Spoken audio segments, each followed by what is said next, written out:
Hey there. In this lesson, I thought we'd look at my tune Dorrigo that has been gaining popularity across the internet over the last year. This is a tune I wrote back in about 2012 when I was at the festival in Australia called Dorrigo Folk and Bluegrass Festival, and of course held in a little town called Dorrigo in northern New South Wales area of Australia. This tune kind of just happened while I was sitting out on the porch early in the festival, and it lived in my iPhone in the voice memo app for a few years. I decided to record it on my album last year when I put it out, and it's been kind of amazing to see people learning it. So I'll do a little lesson video here about it, and we'll just break it down, and I'll sort of describe a little bit about how I play it.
Well, first of all, it's in the key of D, and there are no notes that go outside of the D major scale. So one thing that is kind of good to practice, I think, is to play the D major scale all the way down in first position, from the lowest note to the highest note that you can do in that position. So that means instead of starting on D, we're going to start on G, and we're going to finish all the way up on B, but still the D major scale. We're just knowing all of the notes that we can play in first position that's in D major. So I'll just do that really quickly to start.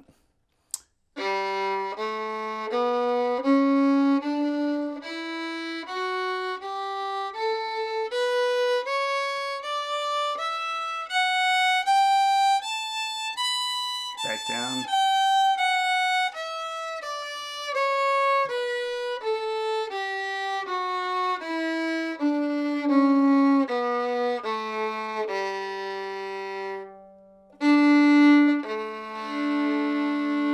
Okay, so D major scale, on the G string we're going to have our third finger pushed up, and then on the D and A we're going to have just our second finger up, third finger normal.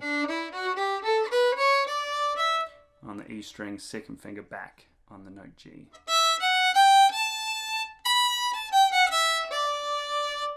Okay, this tune, one of the things that I like to do when I'm writing tunes is start on a note that isn't the home note. So this tune's in D, and I start this tune on the note B.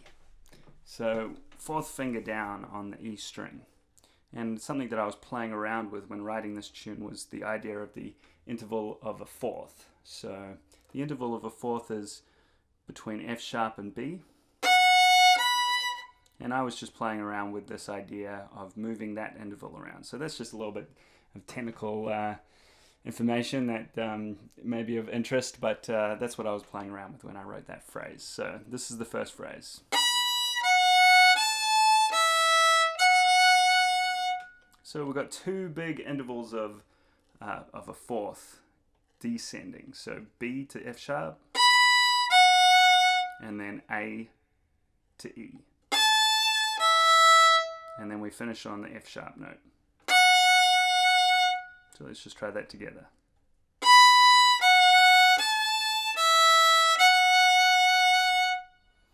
Okay. Next phrase on from there, we'll just go from the F sharp note. So we're doing sort of like a dotted note on the F sharp, and then open, 3, 1, 3 on the A string.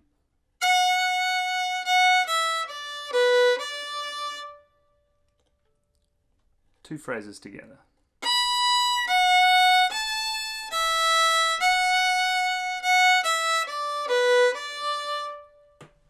Okay, next phrase from there, we're going to hit the note G, second finger back on the E string.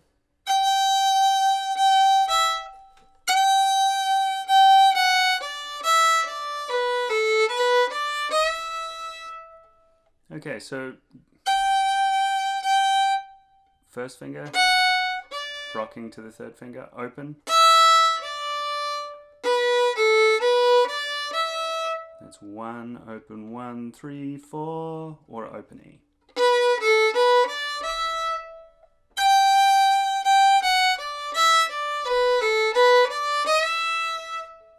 From the top.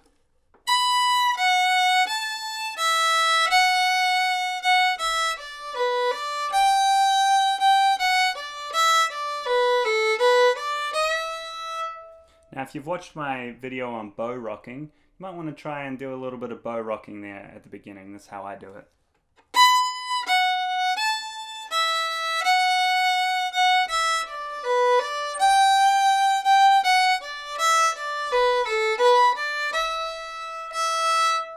Okay, so that's the sort of the first quarter of the A part there. The second half of the first A, we start with the same phrase, that sort of phrase that sparked the tune with the fourth, starting on B. Now, the second time through, we don't go to the F sharp, we go to the G. And it's a very subtle difference, but it's something that I put in there to just pick the air up, and you know that something's changed, but you're not quite sure what it is. So this time, we go to the G first.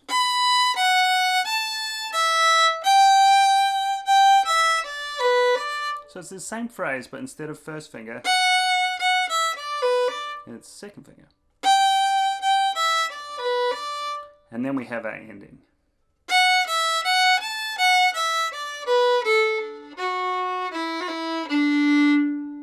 Okay, so just let's go over that ending there.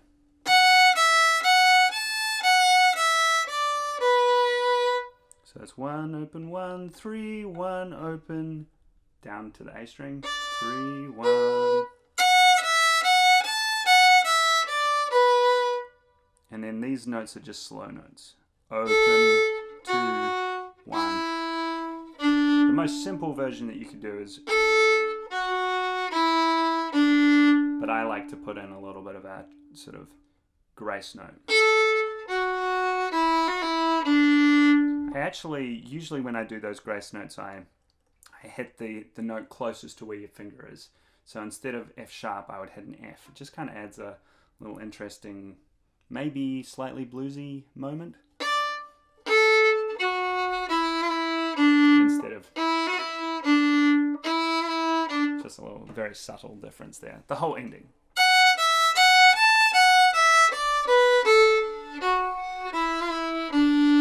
All right, let's do the whole A part.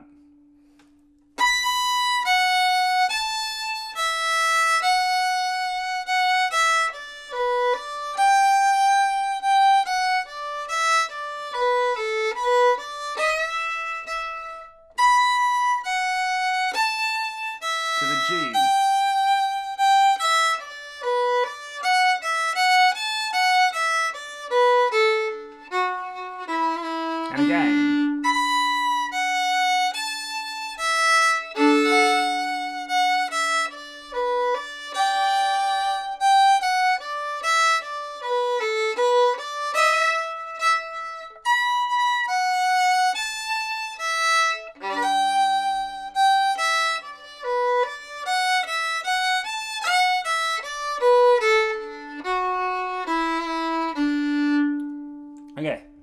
the whole A part there. We're going to head to the B part.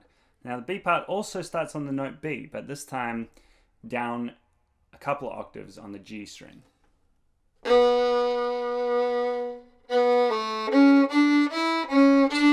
So 1, 2, 3, 4.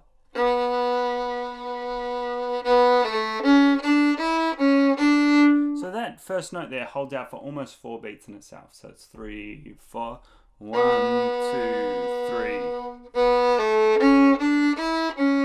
And from there we go 2, 1. Stretch the third finger out to C sharp. 3,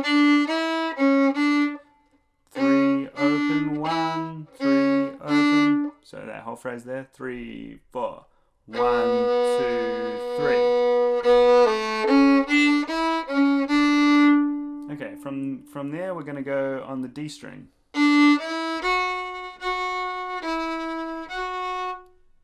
So open 1, 2, 2, 1, 2. With those longer notes, as I said in the A part, I do a little bit of bow rocking on that. So just kind of lifting the bow up at the end of the note. Remember, it's kind of like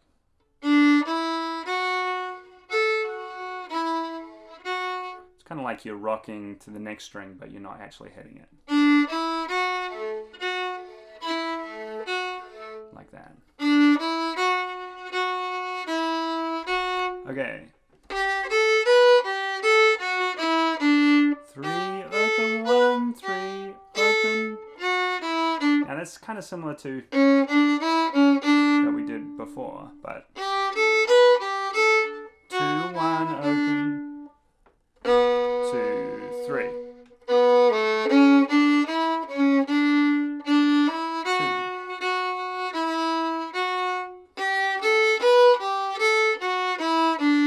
Back to the first phrase. 3.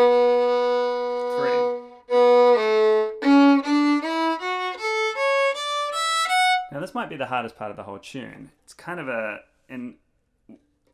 big gesture going from the low string up to the high string, and it's not exactly your common scale. It uses some interesting notes there. So basically we've got C sharp, open, 1, 2, open A, to the straight to the C sharp again, to the D, and then open E, F sharp.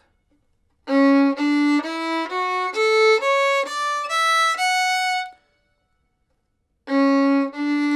2, we missed the third finger, we missed the first finger, second finger.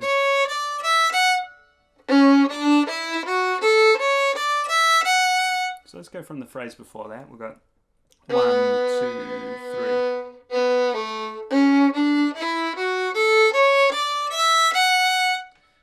One more time. 1, 2, 3.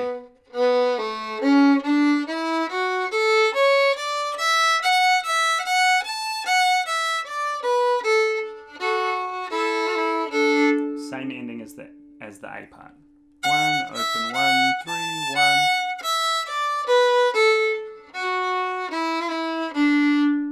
Back to the top of the B section. 1, 2, 3.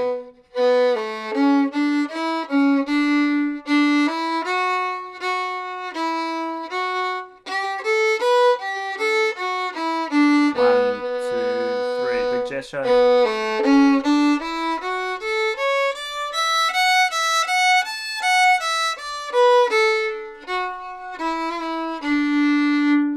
Alright, that's the whole tune. So let's play it at a medium tempo here together, whole way through. 1, 2, 3, 4.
finish the tune sort of completely, I end up just cutting off the last few notes.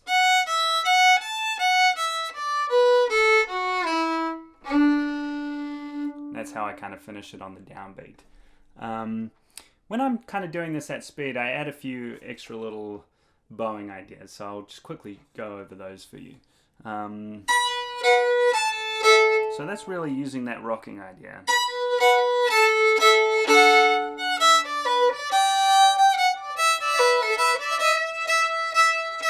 Getting that bow rocking going.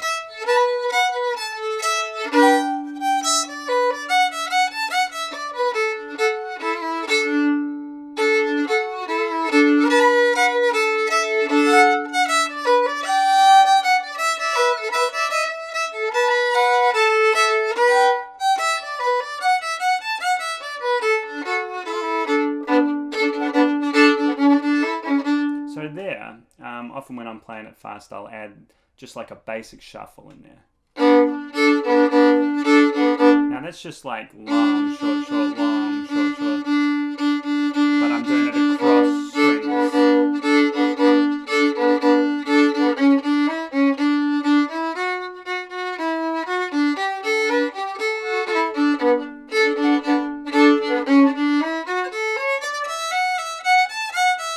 That's something I quite like.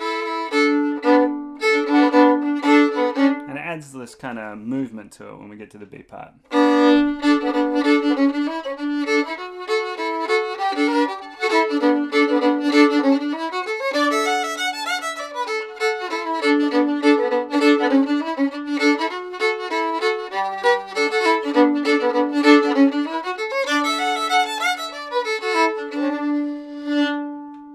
Cool. Well, I hope that helps you with Dorrigo.